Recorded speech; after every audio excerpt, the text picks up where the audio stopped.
Bonjour à tous, c'est Little Witchy, on se retrouve sur YouTube. Alors c'est très étonnant venant de moi, étant donné que je suis absolument pas à l'aise à l'idée de me filmer ou de parler à une caméra.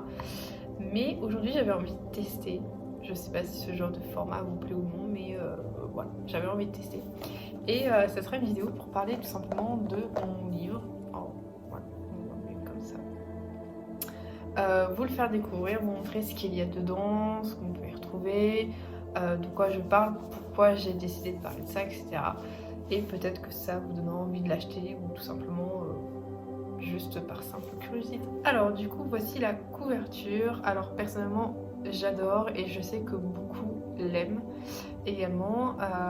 C'est une couverture qui de base était censée être rose, mais j'ai demandé à changer parce que je suis pas du tout girly et j'avais tellement peur qu'en ayant une couverture rose que en fait ça donne encore plus un aspect enfantin, que ça décrédibilise la sorcellerie, que j'ai préféré changer et opter pour un violet beaucoup plus foncé qui en plus me rappelle Hécate et est encore plus en lien en fait avec la sorcière tout simplement. Je tenais à vous rappeler que c'est un livre pour les débutants.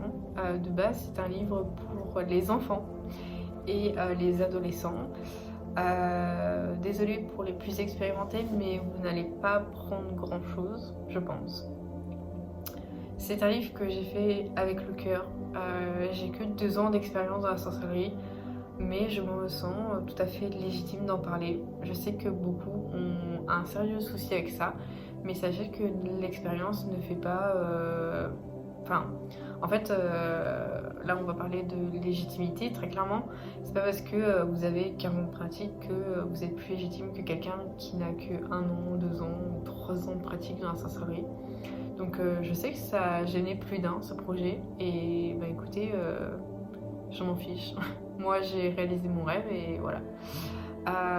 En ce qui concerne le livre, j'ai fait le livre que j'aurais voulu avoir au tout début, que je n'ai jamais trouvé au final. Un livre où on parle des bases, notamment de la protection, où dans tous les livres que j'ai pu lire au tout début du moins, on n'en parle pas. C'est limite, c'est amusant, c'est un jeu et le reste à côté on s'en fiche. Alors que c'est pas à négliger. Donc là dans mon livre j'en parle, pas de façon très complète je vous l'avoue, hein, mais ça fait partie aussi du jeu. C'est un livre introductif, donc après c'est à vous de chercher par vous-même, croiser vos sources, chercher en fait la sorcellerie, c'est aussi chercher, ça en fait partie. Donc c'est un don de soi je dirais, donner du temps, etc. Et se faire son propre avis surtout. Alors du coup pour vous montrer, donc déjà premier point, j'ai décidé tout simplement de le dédier à Hécate entre guillemets. Et j'ai écrit ce petit message. Donc voilà, c'était très important pour moi de le notifier. Ensuite, on se retrouve sur le sommaire. Alors, nous avons c'est quoi une sorcière, les différentes magies, les bases fondamentales, donc ce dont je vous parlais dans l'introduction. Donc les énergies, les différents plans, l'apprentissage, l'intention, la purification, la protection, l'ancrage. Ensuite, le matériel d'une sorcière, les correspondances, donc les plantes, l'utilisation des cristaux, les couleurs, les jours de la semaine, les éléments, les sabbats. Ensuite, les croyances, donc les créatures et les animaux, les esprits de la nature, les divinités, l'utilisation des arts divinatoires. Ensuite, on a Trouve ton nom sorcière, le déroulement d'un rituel et la mise en pratique. En ce qui concerne les toutes premières pages, donc là on a une magnifique illustration d'une sorcière avec la lune.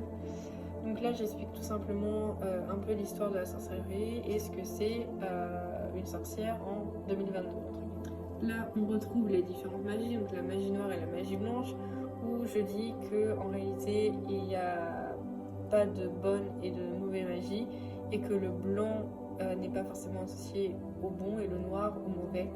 Donc c'est voilà, un code vraiment purement social, purement humain. Donc là on a les différentes sorcières, n'importe quoi, les différentes branches, on va dire, les différentes magies, magie verte, magie rouge, etc. On passe sur les bases fondamentales, donc l'énergie. Donc là j'explique vraiment ce que c'est l'énergie, comment la ressentir.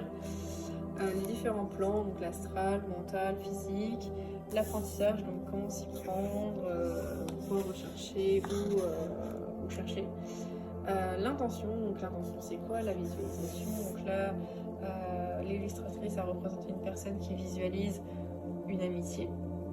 Ensuite on part sur la purification, donc c'est quoi la purification? La fumigation.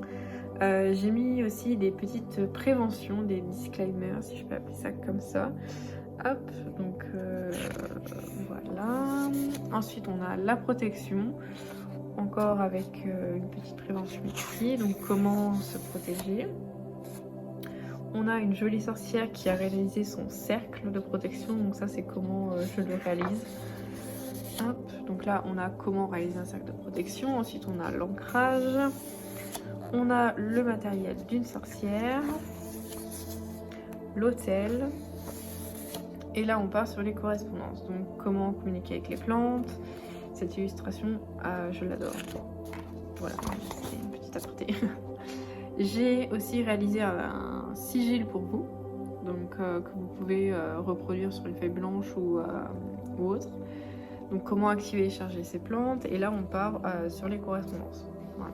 Ici on a comment travailler avec les cristaux, la purification, à quoi peuvent servir les cristaux, et là on part sur les correspondances. Ici également avec les couleurs, les éléments, les jours de la semaine pardon, et les éléments ensuite. Ça vous pouvez le colorier, je bégaye, vous pouvez le colorier aussi, c'est fait exprès.